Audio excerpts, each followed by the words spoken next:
The scripture reading for today is going to be Matthew chapter 9, verse 35.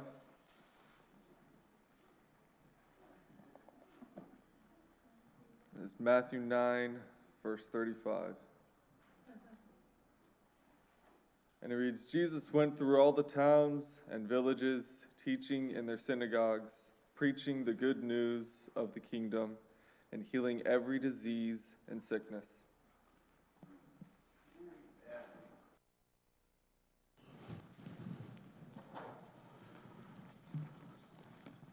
It is certainly good to see everyone here this morning. When we think of Jesus and separating himself from the heavenly realm and coming down to this earth and living as one of us, his own creation, and seeing everything that he did, the people that he met, the disposition that he had, the lives that he touched, the lives that he changed, and how much he really invested in his own creation. That he didn't just leave us here to go about life every day, but he really took an invested interest in who we are and wanting us to have the very best spiritually. It was not very difficult to see the appeal of him. If you look in Matthew 9, verse 35, and Zach started reading it. Back in Matthew 4:23, it said something very similar when Jesus was on kind of his tour of Galilee at the time, and it talked about how he went about Galilee and taught in their synagogues and preached the gospel of the kingdom. And he says the same thing in Matthew chapter 9 and verse 35, how he went about all the cities and villages, teaching in their synagogues, preaching the gospel of the kingdom. And that, pausing right there, that kingdom was a reference to what his church would be. In fact, Jesus, in all of his, I mentioned this a little bit in Bible class this morning, Jesus, that was his whole mission, was to come here and to preach what was going to be coming, this kingdom that was going to be at hand, knowing that his church was going to be established, and it wasn't going to be too long from then. He didn't preach about the kingdom that was in heaven, although he hit that. But when we see things like this of the gospel of the kingdom, it was a reference to what his church would be. See, Jesus, when he went into these synagogues, knew that the Jews were already practicing what had already been in place for so long. He didn't have to just go in there and say, okay, just keep preaching what you're preaching, or just keep on what you've been doing for so long. Things were about to change. And when Jesus went into these synagogues, he was getting their minds prepared and getting them ready for this kingdom, the church. That was his church, the one that he was going to purchase with his blood, knowing what was going to happen to get there. And he started getting all of these different Jews in the mindset that this kingdom was going to come, and this kingdom was going to be greater and bigger than anything that they had ever seen before. And so he's preparing them spiritually, but he didn't just prepare them or help them spiritually. It says when he went into the synagogues in these cities, preaching the gospel of the kingdom, and look what happened in these cities as well, healing every sickness and every disease among the people. But when he saw the multitudes, look at this right here, and this is why there was such an appeal for him. Not just because of how he could heal them spiritually, but how he could heal them physically and emotionally. It says he was moved with compassion for them because they were weary and scattered like sheep, having no shepherd. You see, Christ loved the spiritually and the physically disabled. And he wanted to help them. He wanted to fix them. He wanted their lives to change. And how many lives were changed? You think of all of those that were in his midst, the ones that were physically disabled, who for their whole lives, some of them, were never able to walk. And all of a sudden they met the Son of God. And for the first time in their life, they knew what it was like to put one foot in front of the other and to just, to imagine just being able to walk for the very first time. Can you imagine someone who was blind their whole life and being able to see instantly as soon as Christ touched them? We have a lot of medical breakthroughs in the world today. And I've read of some how, people are able to hear for the very first time through these different medical procedures, and how people are able to see through, for images and so forth through these medical procedures. But they're all a prolonged procedure, aren't they? Imagine meeting this man, and your whole life you could not see anything. You relied on your other senses, or you could not hear your entire life. But then all of a sudden, to have Jesus touch you and to see color and form instantly for the very first time. And it was because he had compassion on them. I can imagine how wonderful it would have been to hear something, hear his voice. What did it sound like for the very first time? They saw what he could do, but to hear him and have him talk to people and hear your own family for the very first time, or to see your loved ones for the very first time. So many of these people that were spiritually broke, physically broke, had families. And they had people who cared about them, but they had no idea if they were going to stay like that. They've kind of accepted it, I'm guessing, by that time.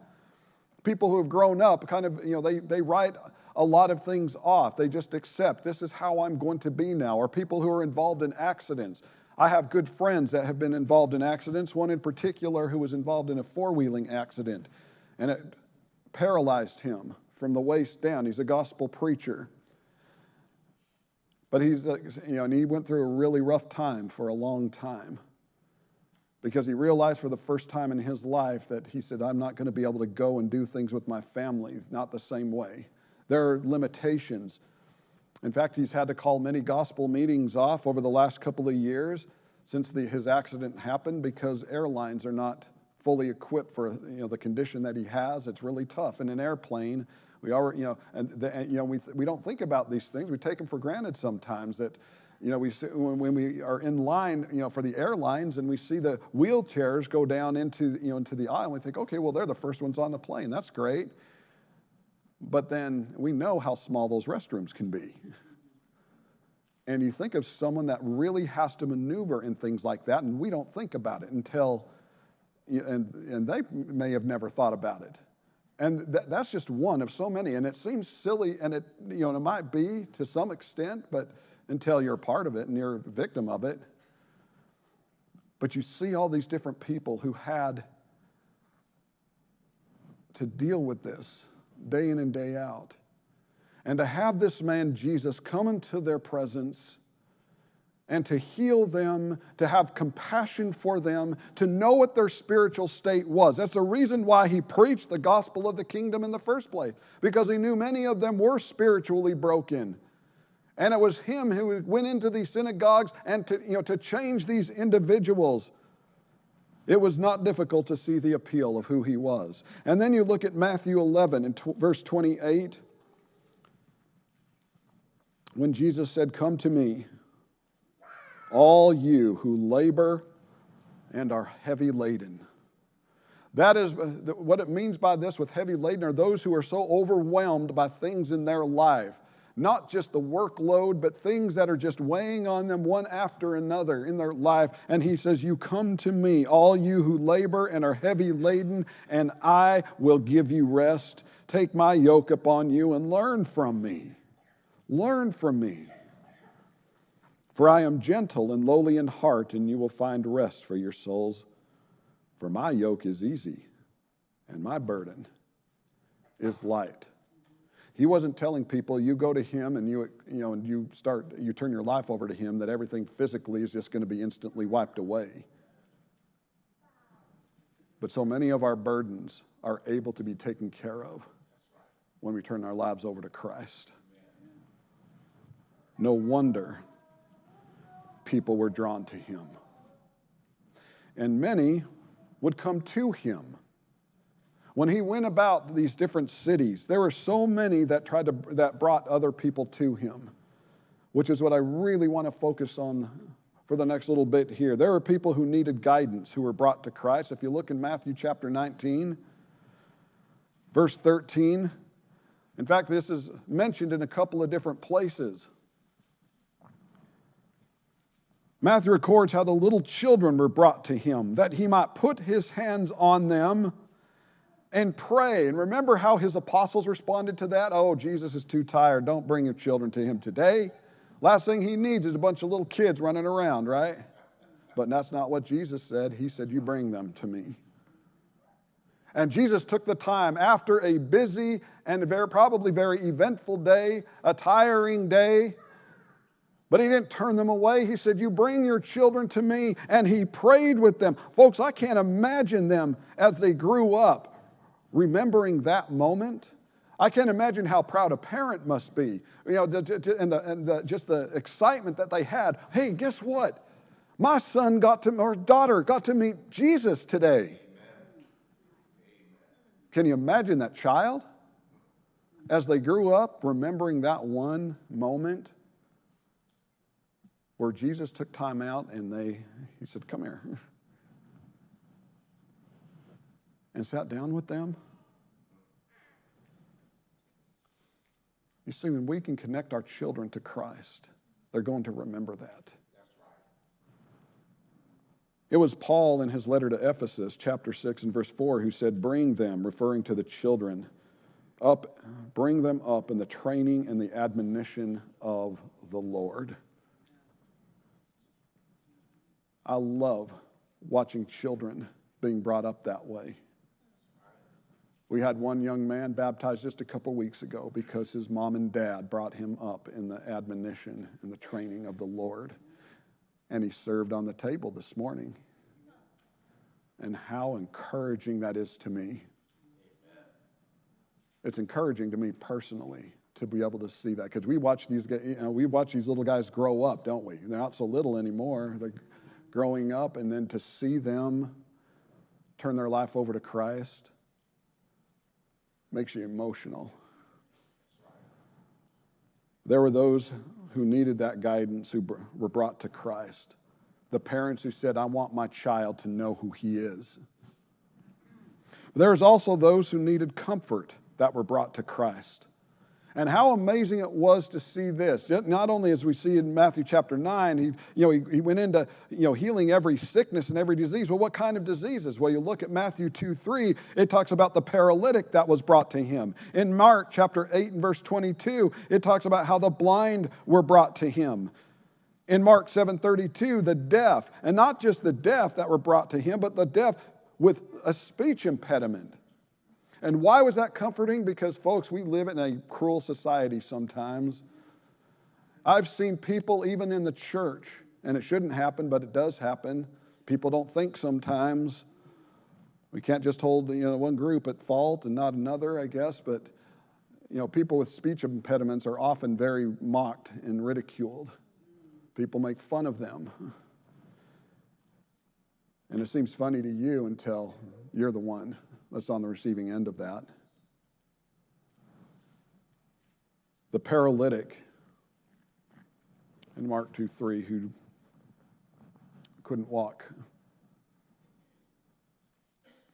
And to have someone care that much to bring someone like that to the one that they know could cure them, they needed that comfort. When you look at Matthew 9:20, it talks about how a woman who had a flow of blood for 12 years came from behind and touched the hem of his garment. This woman who was plagued with this for 12 straight years. How embarrassing that is to some. I'm not going to get too much involved in this. I know women have talked about this in different lady settings and so forth and have mentioned this, and they can tell you just how excruciating that would be. But to know that you could go to someone who understands you, who cares about you, who sympathizes with you, who has that much compassion, and she came and touched the hem of his garment because she knew that he would be the one that wouldn't make her feel any less. He would not be the one that would ridicule her or embarrass her. He loved her, and that's why he helped her. In Mark 1:40, we see how a leper came to him. We see lepers talked about and spoken all throughout the New Testament. These lepers had one of the most difficult lives that you could ever imagine because they were isolated. They were cut off from society because society saw them as unclean. And for many cases, they didn't have the medical procedures or the medications or anything to be able to take care of it. And so what they did was put them on the outskirts of town. That's where they were. They had these leper colonies, and they were just over there. They were those people. Those people. They were them. The ones that no one wanted anything to do with. They were the ones that were separated. And their families, if they wanted to talk to them, had to go to the outskirts of town to meet with them out there, and then be deemed clean to come back in. But this leper in particular came to him, imploring him, kneeling down to him, and saying to him, Jesus, if you're willing, you can make me whole. He didn't demand it. This was a man who probably spent his entire life on the receiving end of all this ridicule and feeling like you didn't belong. And he came to the one who he knew, if anyone could help him, if anyone could sympathize with him, if anyone could feel anything for him, it was Jesus. And that's why he says, if you're willing, you can make me clean. To feel like a leper did, I can't even imagine. But even more, to realize that there was someone that was there that leper knew he could turn to, the one person in his life who maybe even more than family, knew what he was going through. They brought people to him to comfort them. There were those who needed rescuing, who were brought to Christ. If you look in Matthew chapter 9 and beginning in verse 9, what an interesting setting this was. But they needed to be rescued spiritually.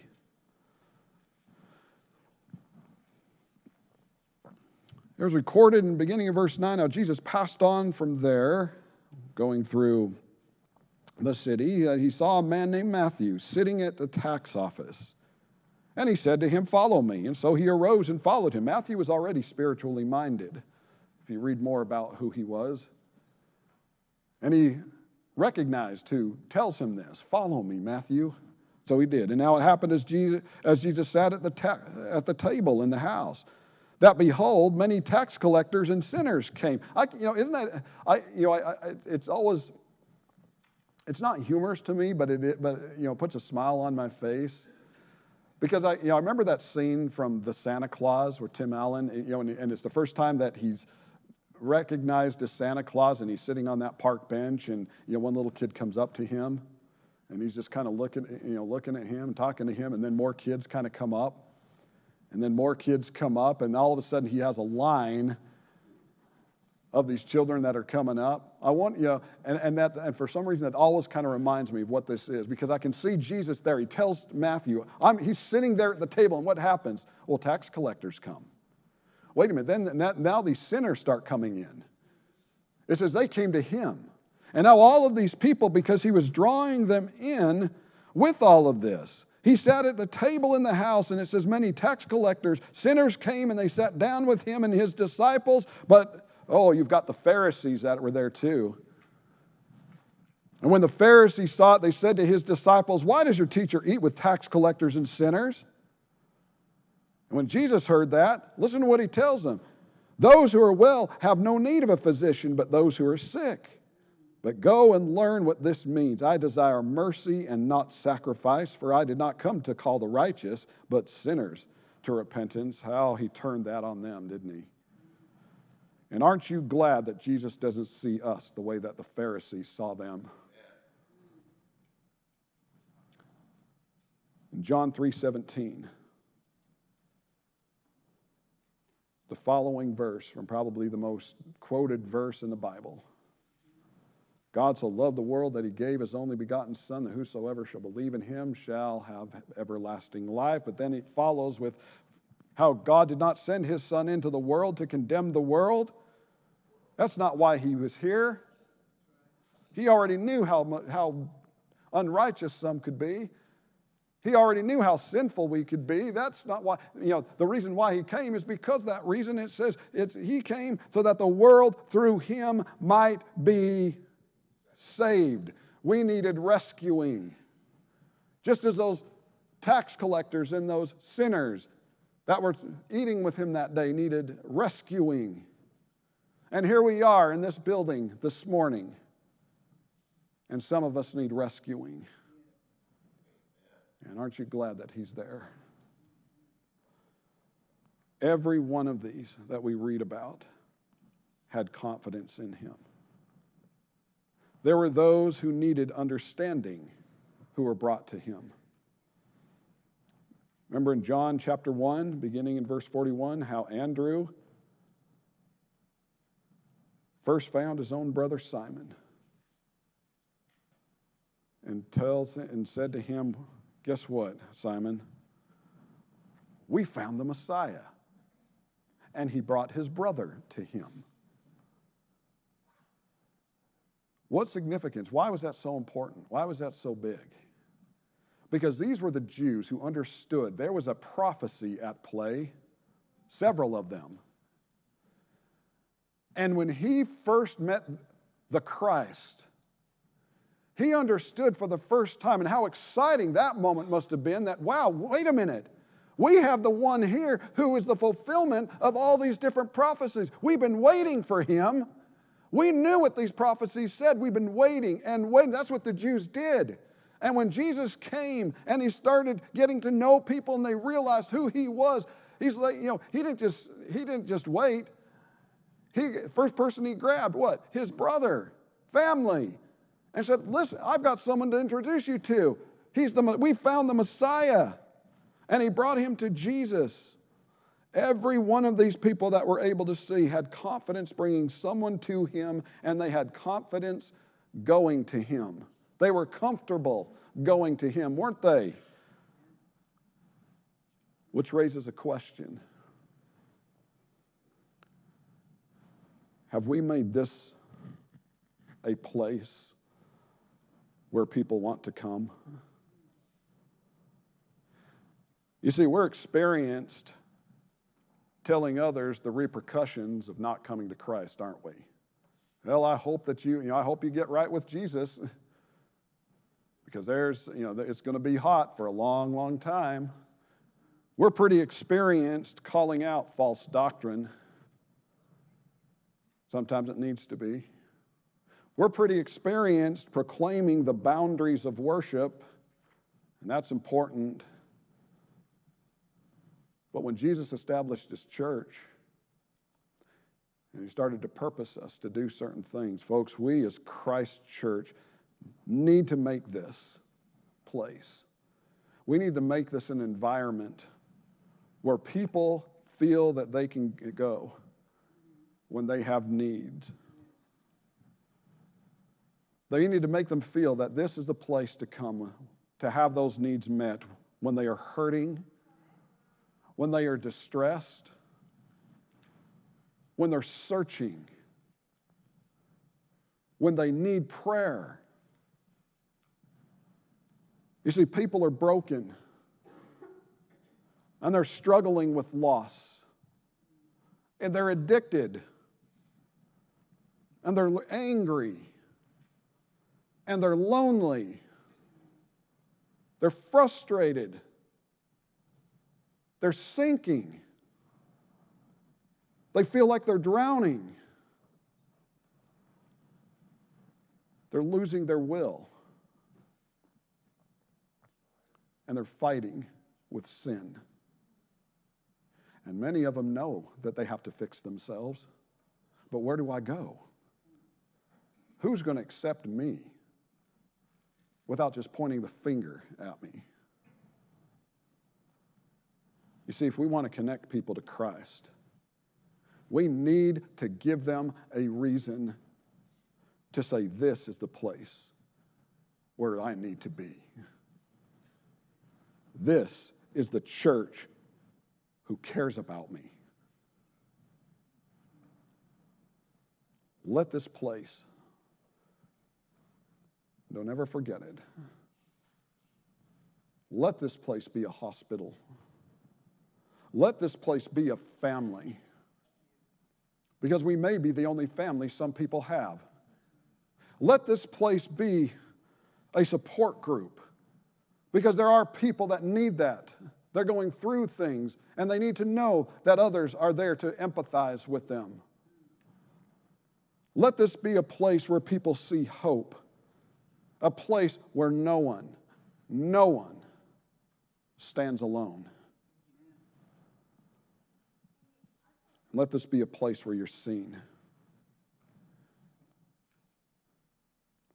People struggle with bad decisions. Is there a way out of it? Yes. Oh, yes. Because God forgives. And you can work through those consequences and have a chance. His grace and His forgiveness is found here. And so is His truth. There are a lot of people that are at their breaking point. You might be at your breaking point. A lot of people that are ready to give up, and you might be one of them. A lot of people who are worried and scared, and that might be you. But you know what? Christ can calm the storm. He can calm your storm. And He can help you breathe again. And at your very darkest point, when you think everything has all been said and done and there's no more hope, friends, He is the Prince of Peace. Who are you going to bring to Jesus? But even more so, when was the last time that you went to Him yourself? I want you, if you could, to stand for the invitation. You can go ahead and stand right now. Doug can start making his way up here. But as you stand, if you're struggling with anything, I want you to know and encourage you and invite you to come forward down this aisle as Doug leads this song of invitation, to come forward so that we can pray together, because that is who the Church of Christ is, and that's who He's purposed us to be. Let's stand and